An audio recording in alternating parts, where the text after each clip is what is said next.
श्री गुरुपादुकाभ्यां नमः. परमपूज्य स्वामी प्रज्ञानंद लिखित ओंकार स्वरूपा सद्गुरु समर्था या ग्रंथाचं वाचन आपण ऐकत आहोत. आज ऐकूया या ग्रंथातील प्रकरण पहिलं, गुरुपाशी देवा आहे, याचा भाग 10. तुकाराम महाराज आपल्याला इशारा देतात, नरदेह निधान लाभले हाती, उत्तम सार उत्तम गती. होईन देवची म्हणती ते होती, तरी चित्ती का न धरावे. तुम्ही तुमच्या बुद्धीला जे संस्कार कराल त्या संस्काराप्रमाणे तुमचे आचार विचार होत जाणार आणि तुमच्या व्यक्तिमत्वाला आकार येत जाणार. मग नरदेह हे निधान हा एक मोठा ठेवा भाग्यवशात तुम्हाला सापडलेला आहे. यात उत्तमात उत्तम जे मिळवता येण्याची शक्यता आहे ते मिळवा ना.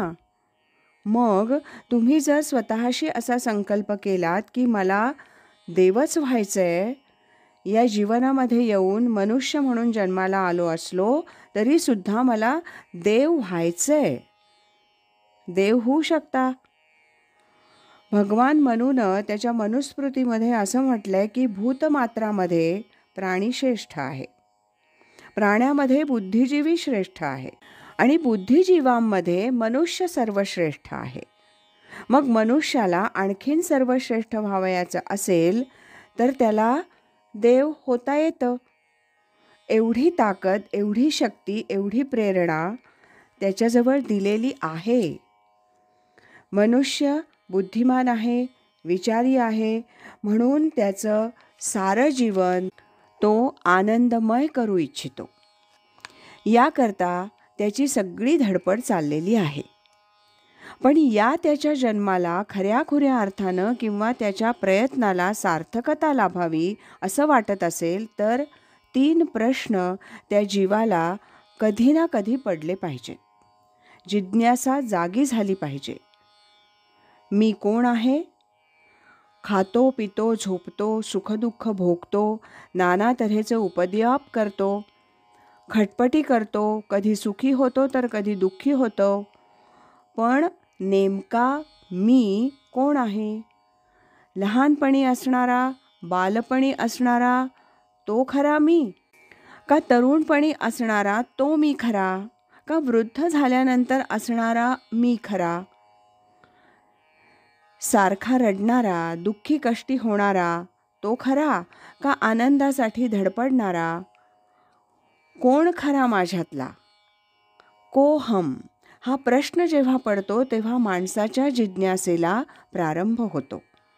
त्या जिज्ञासेला तीव्र इच्छा, तीव्र मुमुक्षा ही अवस्था प्राप्त झाली पाहिजे.